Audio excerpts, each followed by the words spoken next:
Very good morning, everyone. So today's lecture is on sequelae of ill-fitting dentures, and by the end of the lecture, you must be able to discuss the prosthodontic management for different conditions like denture stomatitis, gagging, and residual bridge resorption, and also understand the different sequelae, that is your direct and indirect sequelae caused by ill-fitting dentures.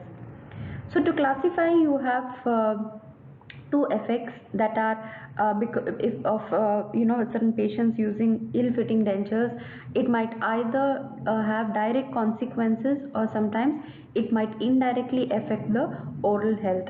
So denture stomatitis, flabby ridge, denture irritation, hyperplasia, traumatic ulcers, oral cancer, burning mouth syndrome, gagging, then residual ridge resorption, caries and periodontal diseases in overdenture abutments are something which we see which are directly related to the oral health because of dentures which are not properly adapted or not properly designed or whatsoever. But whereas indirect effects are something like similar to that of atrophy of masticatory muscles and a nutritional deficiency that might also affect the systemic health.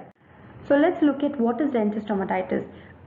It's nothing but it's a condition, it's a pathological condition, and it's a reaction, more or less like a reaction, an allergic reaction seen on the denture bearing palatal mucosa, and it's also called as denture induced stomatitis, denture sore mouth, then denture stomatitis, then inflammatory papillary hyperplasia, chronic atrophic candidiasis. According to Newton, this condition is classified as three types. Type 1, which says about the localized or simple inflammation or a pinpoint hyperemia. The second one is the type 2, that is your erythematous or a generalized hyperplasia, that is the entire denture bearing area is affected. And the third type is a granular type of denture stomatitis, wherein it needs like a excision to be. So what are the conditions that might cause such kind of a condition? Like what are the situations which might lead to denture stomatitis? That's when the patient is constantly wearing his denture during the day and the night, and the second thing is when the patient has an trauma because of the denture, if there's any sharp edges or rough surfaces, or when the denture is just constantly causing irritation, right? Yeah, so there are many predisposing factors. It can be systemic factors and localized factors. In your systemic factors, you have your the age of the patient, then your systemic conditions like diabetes, then nutritional deficiencies, any malignancies, then immune defects, then if the patient is using any corticosteroids, or if the patient is under immunocompressive drug therapy. So those are the conditions which might predispose to denture stomatitis. And the next one is your local factors. In your local factors, it might be because of the patient wearing the denture constantly, or either it can be because of an existing xerostomach condition, or if the patient is taking a high carbohydrate diet, or if the patient is under broad spectrum antibiotics, or if the patient has been a tobacco user, right? So how do you treat such kind of conditions? The first thing that you can do is give them an antifungal therapy. So if that works, it should be okay. And then apart from giving your antifungal therapy, the first thing is you have to inspect and see the condition of the oral mucosa, whether if the antifungal therapy alone will be good enough to manage the patient, or if it requires any other adjunctive treatment. The next thing you have to do is, when you observe if there is anything about the denture, you have to correct the ill-fitting denture, right? So whatever the corrections are required, if there is any overextension which is constantly irritating the mucosa, or if there is any rough surface on the tissue surface that has to be finished and fine polished, or if there is any broken artificial tooth, the acrylic tooth, if there's any acrylic blebs. So all of these things have to be corrected. If it is not adapting, you will have to reline the denture, use a temporary or in case you might have to use a tissue conditioner to condition the tissues and refabricate the denture or anything like that. And also you must ensure if there is overdenture case, then you have to maintain that there is efficient plaque control and oral hygiene has been maintained, and when the dentures are being removed from the patient mouth, they have to be cleansed thoroughly and they have to be stored in a clear container. And the next thing is that the surgical management. So as a part of your surgical management, if there is a hyperplasia condition, as you have seen, if there is a tissue overgrowth, in those cases you will have to excise the tissues. Yeah. So in all of these management protocols, if any of them are not good enough or are not helpful in helping the patient to come back to their original health, so in those cases a new denture must be provided, so that they will and that is only after the complete healing and when the patient will be able to maintain their good hygiene. Yeah. So that's how you have to do it. And the next thing is flabby ridge. Flabby ridge is one of the most constantly seen conditions when there is constant resorption and the alveolar bone or the foundation of the denture, the bone is under constant stress. When the bone, the amount of bone, the quantity of bone is decreasing day by day, but the soft tissue covering over the bone is still present, and that is the bone is being replaced by a fibrous tissue. That is what happens in the flabby ridge formation. So when the bone is subject to constant resorption, because the bone is being replaced, and to tolerate the masticatory forces, what happens is it's replaced by a fibrous tissue. The tissue is subject to more constant pressure, so that leads to formation of fibrous tissue.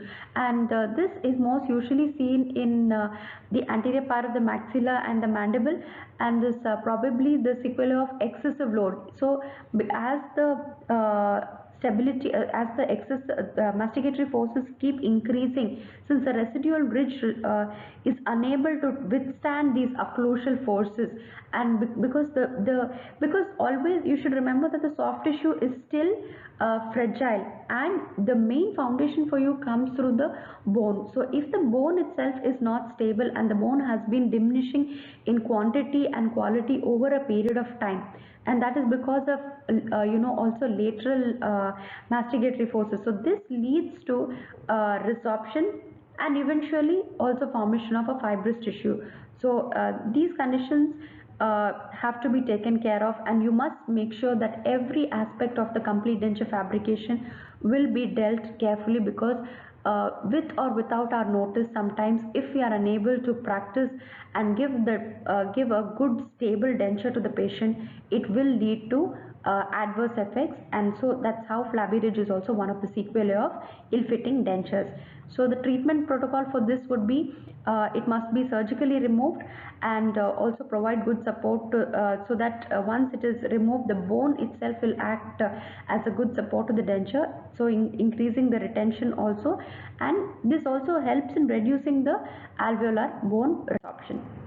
Next one is the denture irritation, hyperplasia. So of all the commonly seen conditions, tissue hyperplasia occurs because of the contact between the mucosa and the denture borders. So if the frenum area or if is not relieved, or if there is an overextension of the denture border, so in your border molding, if you have not manipulated your soft tissue properly, and if the green stick compound would have been set already by the time you are manipulating, so this leads to overextension. So at that point of time, maybe there are also other factors that help in the retention of the denture that you must understand. That is atmospheric pressure, surface tension, the saliva, amount of saliva that is present. All of these also definitely aid in retention.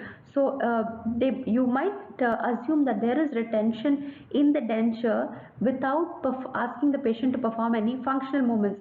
So, assuming that there is adequate retention, if you have, gone ahead and you have processed the denture and your final denture has overextended labial flanges, so in that case, what happens is the patient begins to wear the denture, and after a period of time, because of constant irritation of that sulcus area, what happens is it leads to the flabby tissue formation, which is also called as Epulis fissuratum, which you see in this picture. So it's like a small covering that is seen. So in this kind of a condition, when it is very extreme, if it is a simple, if it's a very small flap like tissue that has overgrown, you can remove the overextension or ask the patient not to wear the denture for good amount of time and allow it to heal, or the best thing is to do a surgical excision of the tissue and replacement of the denture with a newer denture.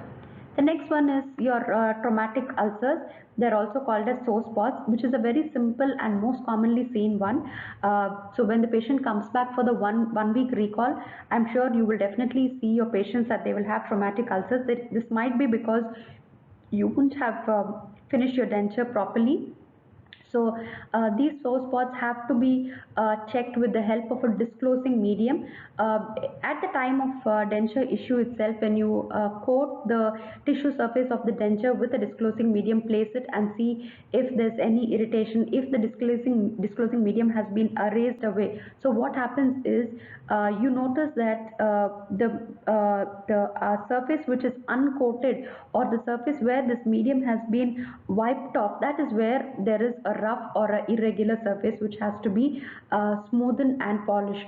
So when you take care of that, you will not see much of ulcers. And also see ulcers can be because of overextended denture flanges and also unbalanced occlusion.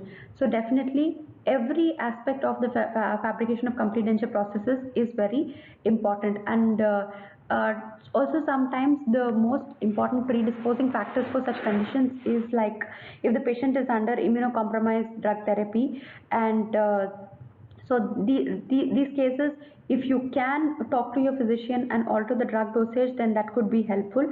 If it cannot be tapered, then you must ensure that the denture is constantly evaluated and corrected, whatever necessary corrections have to be done. And the next one is oral cancer. Oral cancer is one very serious condition which also might occur because of ill-fitting dentures.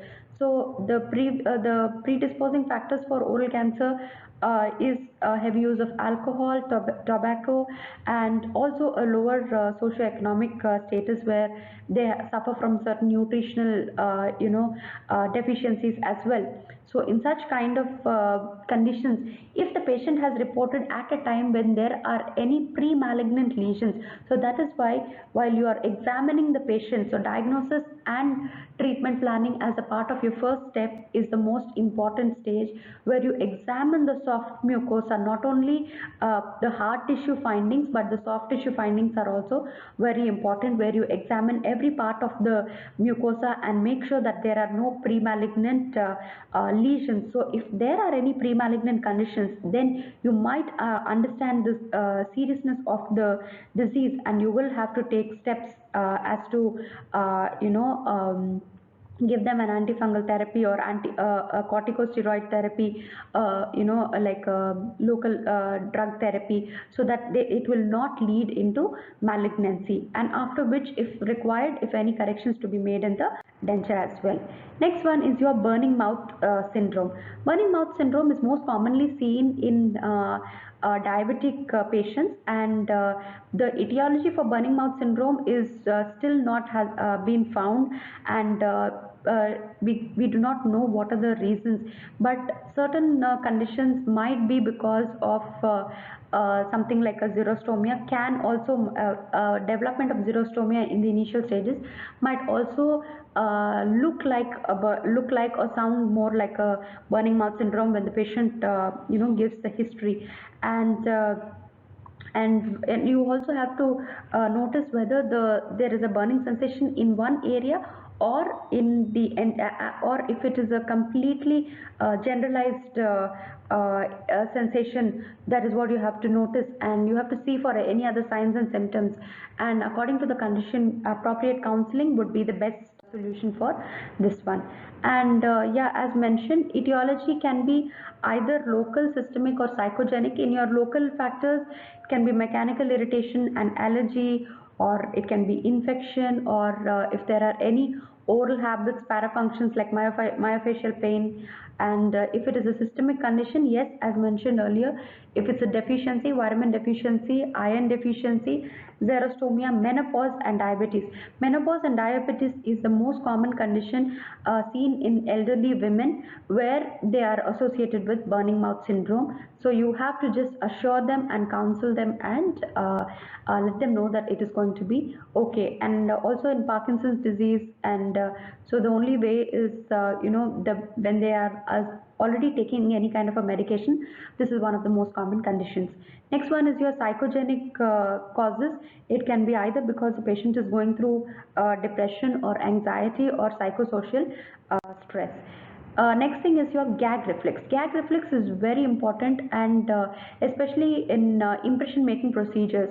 So certain people, they don't they everybody has a healthy defensive mechanism that is preventing the entry of any foreign particles or any foreign items into the trachea, that is into your windpipe, right? So that is a normal mechanism, but in some people it is exaggerated, so that reflex is slightly more than the normal people. That can be because of irritation, that might be caused because of impression material, or even if the tray is being placed and checked. So before you start off, patients might not be aware that they might be having a hyper exaggerated gag reflex, but when you are checking the patient, and during the examination step, that is when you will have to use your mouth mirror and touch certain areas, that is in the posterior most region, in your posterior palatal seal area, and see if there are any trigger zones.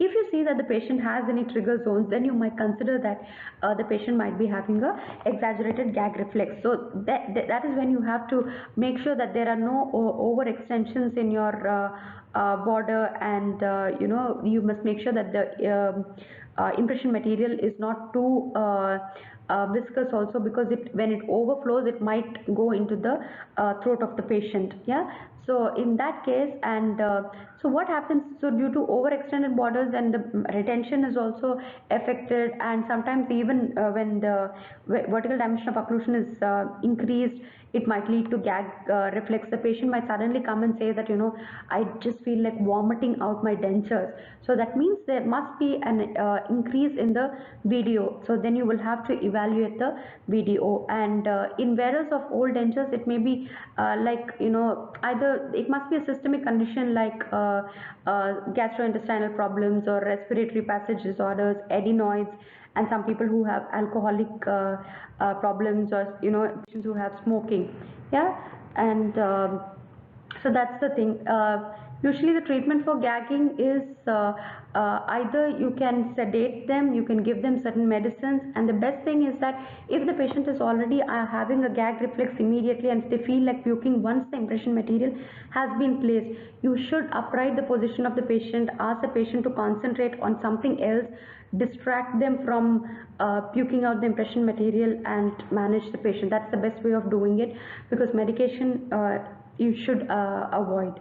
Yeah, that's the part about gagging. And the next thing is about residual ridge resorption. So in your residual ridge resorption, you know that the bone is under constant stress.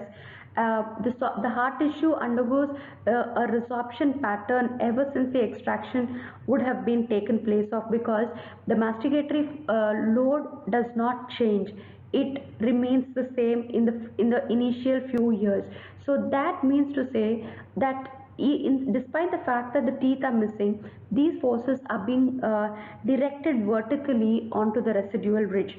So such kind of a condition leads to constant resorption, and eventually you have to keep replacing the complete denture. Yeah. So what are the factors, the prosthodontic factors that might predispose to such condition? Intensive denture wearing, then increased video, then unstable occlusal conditions, then if you would have given an immediate denture, so you might see a rapid resorption. Then so the treatment would be for this is that you should do a pre-prosthetic surgery if required, or any bone grafts, so that the foundation for the denture will be increased, because the better the foundation, the better would be the retention and the stability and the satisfaction with the denture.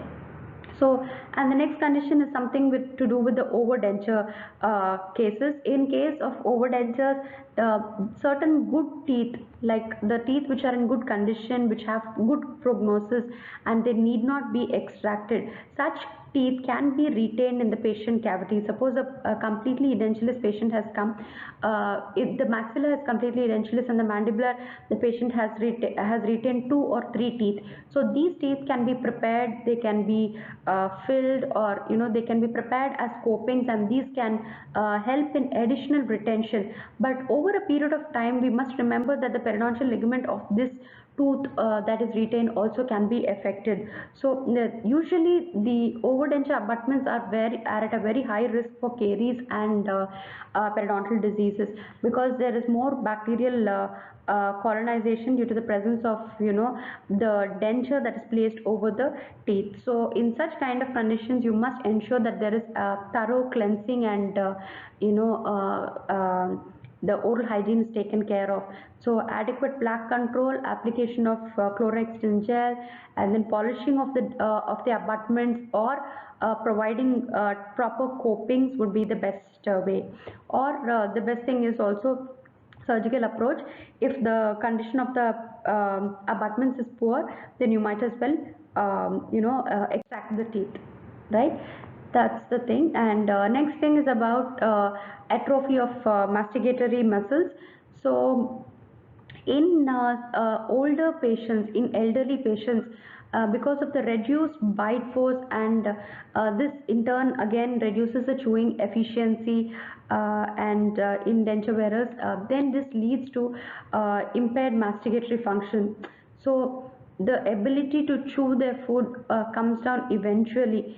So to improve the function, so the ultimate aim of doing any processes is that it is not only for the form or appearance, but it is also for function. So hence you should ensure that the the musculature, the oral musculature is also healthy. So you must try and notice if there are any chances, if there is adequate bone present, then you can go ahead and do implant processes, and or otherwise if there are 1 or 2 teeth left, then you can do something like an overdenture.